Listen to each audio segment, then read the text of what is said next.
Hello and welcome to the garden. Well, today it's a little bit of DIY. This is the back wall of our garage and this faces more or less south. So in terms of the growing environment and let's say the microclimate just here around about this wall, this is a prime piece of garden real estate. A south-facing wall is so valuable, especially for certain of the fruits that really enjoy a rather warmer climate than we are often able to provide. So ideally you would put something a little bit exotic here. Peaches, apricots, something like that.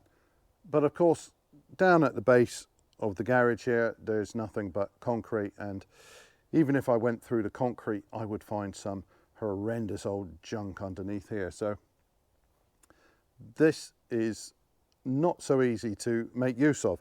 What I've got here is an apricot tree that I put in last year in a big old tub. I can't remember what size this tub is, but it's well over 100 litres, and I think that's probably plenty for this apricot.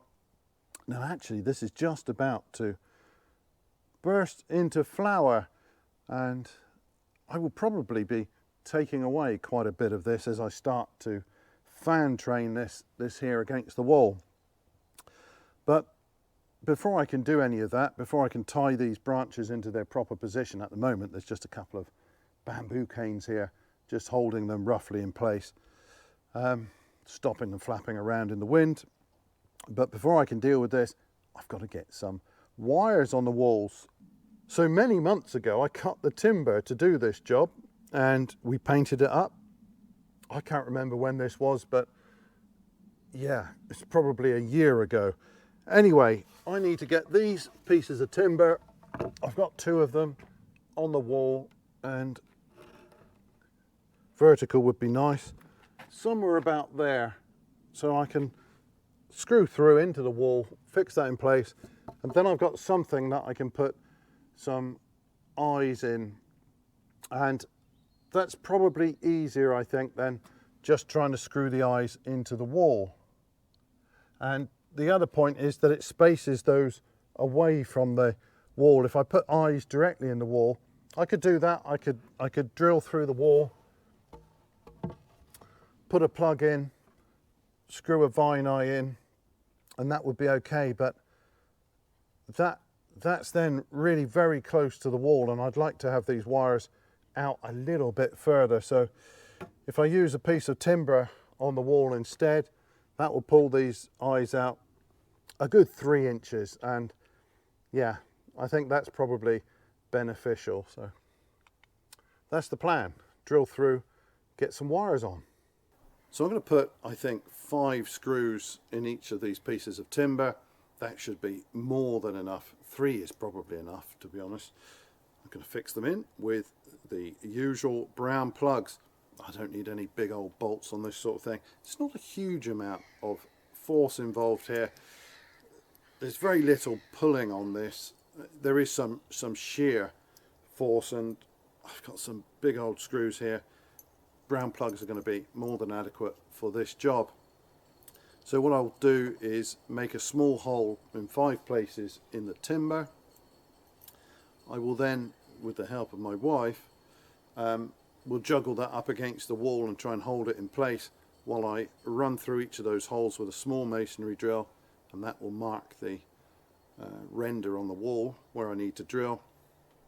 Then I think I will probably use the small drill again to start that hole, simply because my big old hammer drill no longer hammers, so there is something wrong with it. So I'm stuck trying to use the small battery operated drill, and it's really a big ask for it to be doing any hammer drilling anywhere. So I'll put the small one in first, follow up with the big fella, and then I can get the screws through the wood, put the plugs in place, and I should be able to line everything up very nicely there.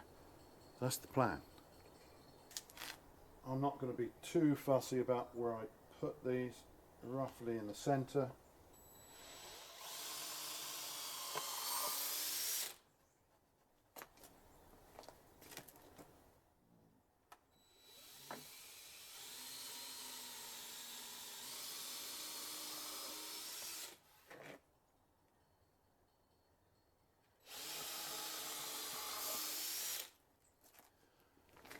once I've got charged batteries.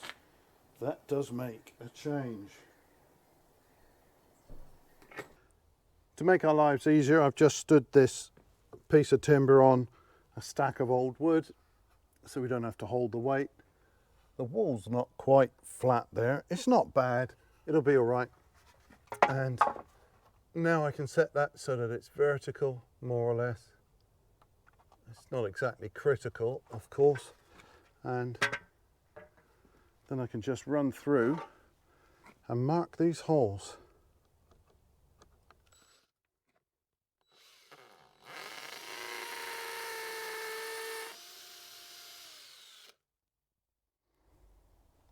That'll do nicely. Now all of these positions are marked, I can drill knowing that after I've done this, this should all go together nicely. That is a bit soft. This one's not.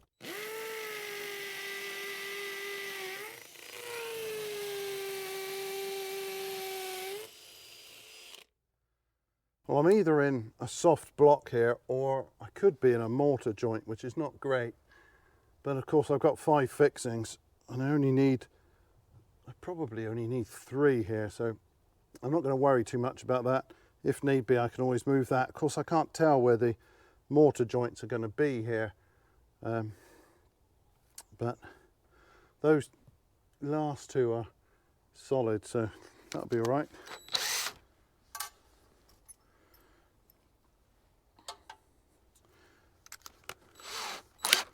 And now I'll widen these holes out a little bit.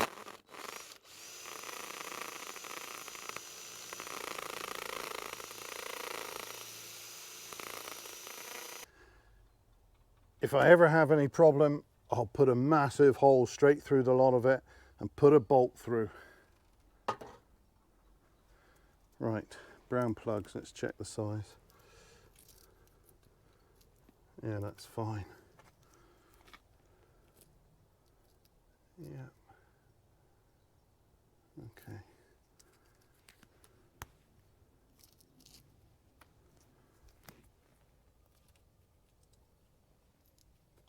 So I've got the plugs in the wall. All I need to do now is run through here with a good sized clearance drill.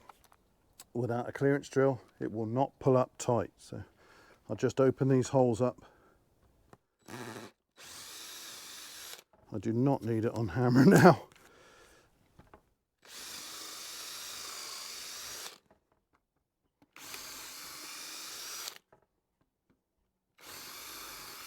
So now I've got the slightly fiddly job of just getting all of these aligned, but they should line up okay. Just a quick turn in each.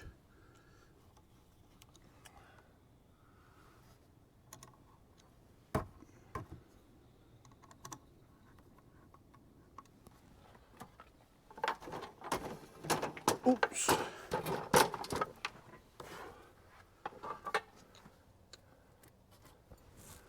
Right.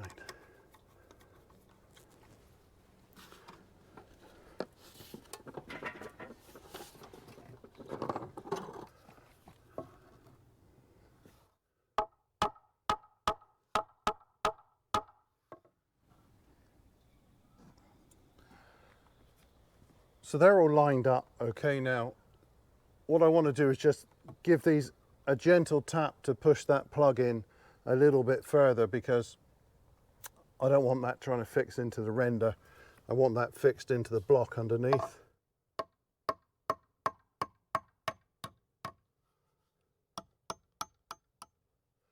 Lovely.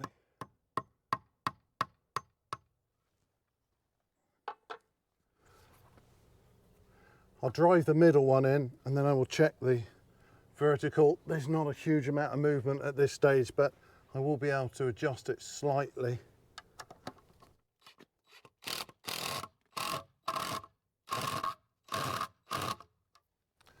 That is probably the wrong bit for that. Ah, that's better.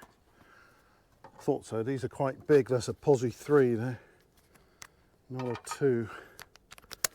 Right. Okay, I don't need the other 4. That's not going anywhere.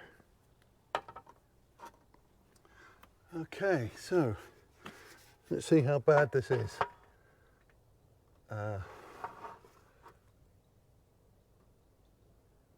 Well, I don't think I really want to move that.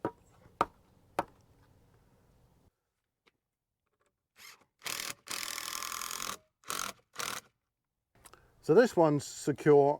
I need to do exactly the same on the other side. I'll use the level here to mark across where the bottom is, and obviously I'll measure across so I get these exactly where I want them. The ground here is anything but level. It is all over the place, so I'll need to make sure that I jack the other one up exactly the same so it aligns nicely with that.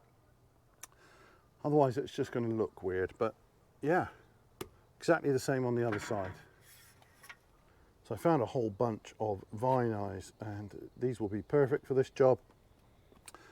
I'm going to space them at about 12 inches, the lowest one down here.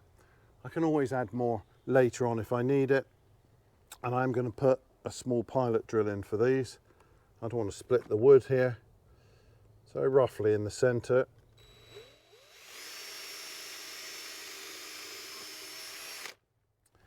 Now you can get a nice little gadget.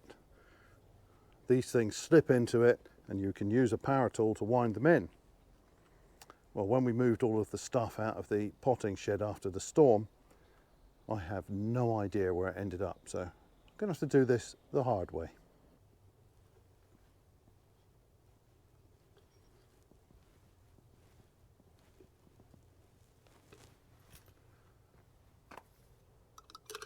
All you need is a screwdriver, and that makes your life a lot easier.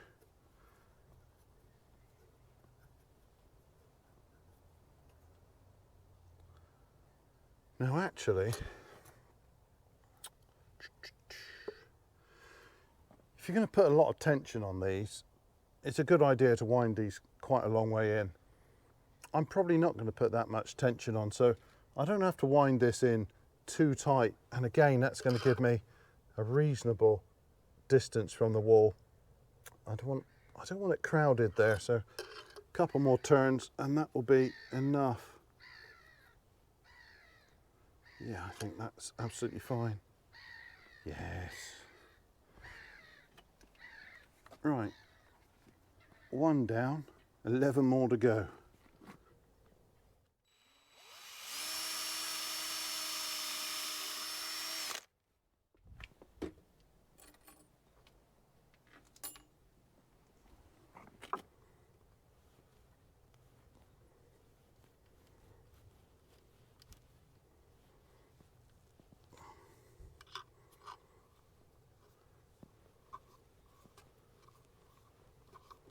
So I've just got some of this 2mm plastic coated wire.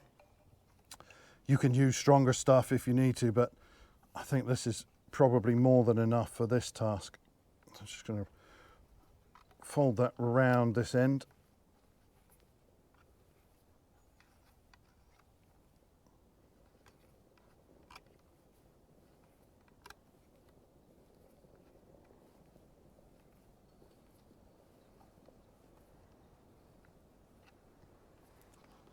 That'll do nicely.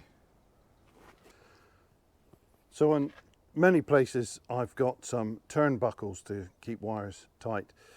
In this sort of situation you can use turnbuckles of course, but you can also use these eye bolts. They're fine, and a big chunky washer and a nut, and that's what I'm going to do at this end. So I'm just going to put the eye bolt through the vine eye there, slide on the big washer, and I'll just catch that with the nut. I don't want to go any further. I want the maximum amount of travel here for tensioning this wire later. So I'll just pull this wire through as tight as I can, and then just finish that off exactly the same as the other end.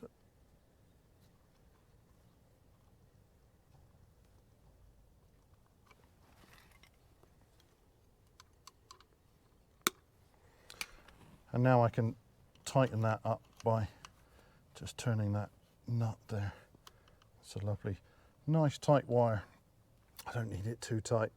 What I usually do is fix some bamboo canes to the wires, and then I fix the plant to the canes, and that's better than having the branches rubbing against the wires. So yeah, this is looking fine, and if that moves, I can just tighten that with the nut on the end.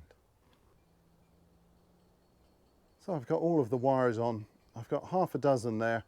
They're 12 inches apart, and of course if I need more I can always run some extra wires in between as and when I need them. And I've put on 2 canes at, I suppose they are roughly 45 degrees, maybe a little less than that, and that's what I want to strap the 2 main arms to, and I will probably prune off a lot of that growth at the ends.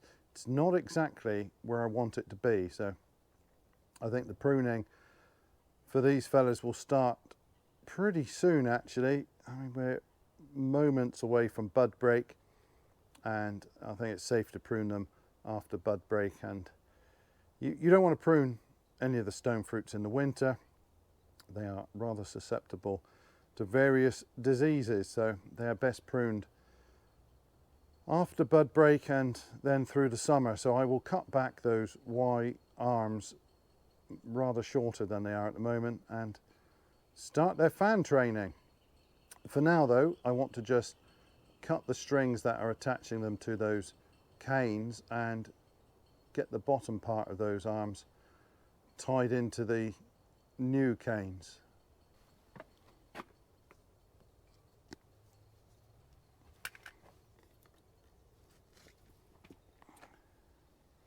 So ideally I want my new growth coming off of this piece much lower down. It's no good up here. That will leave this whole part of the tree empty. So I want to start taking a couple of branches off in this direction. Hopefully I get something come out underneath, and I'll start to fill in the wall that way. This growth is too far up. It's a pity. There are quite a few flower buds here, and I'm going to remove the lot, I expect.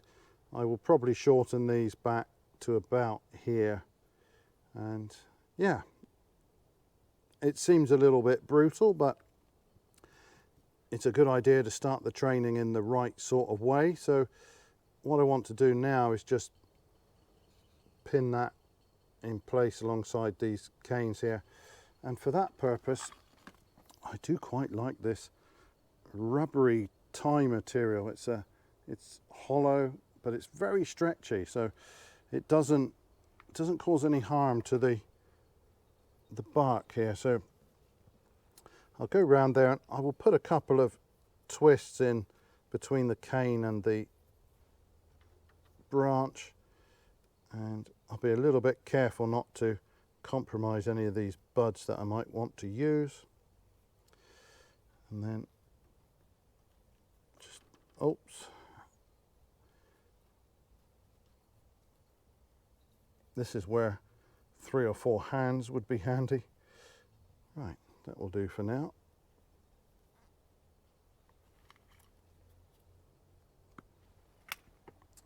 And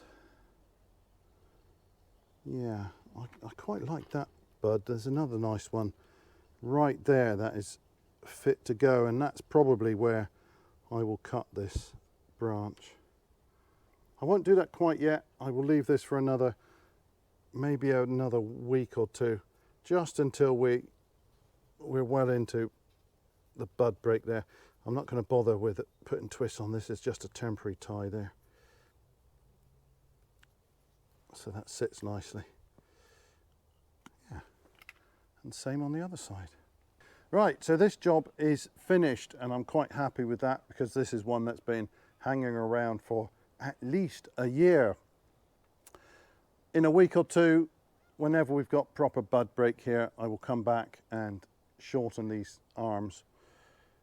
It's a slight pity, of course I won't get any fruit this year, but on the other hand, you can't really expect a young tree to carry much of a crop, if anything.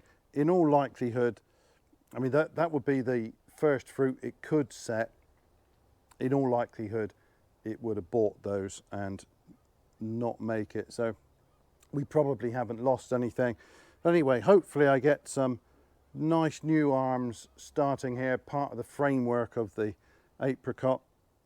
Unlike the peaches, the apricot bears on short and rather short-lived spurs, so as well as on recent wood, but it doesn't need the same sort of renewal pruning that the peach does. The spurs on an apricot, they're not that long-lived, so you do need to renew some of the material, but this can fruit for a number of years on the same wood, so it's much easier to manage. You might imagine that the apricot and the peach are more closely related than they really are. The apricot is really very closely related to the plum, so it can be pruned in the same way that you'd prune any sort of plum, and that's a lot more convenient than with the peaches.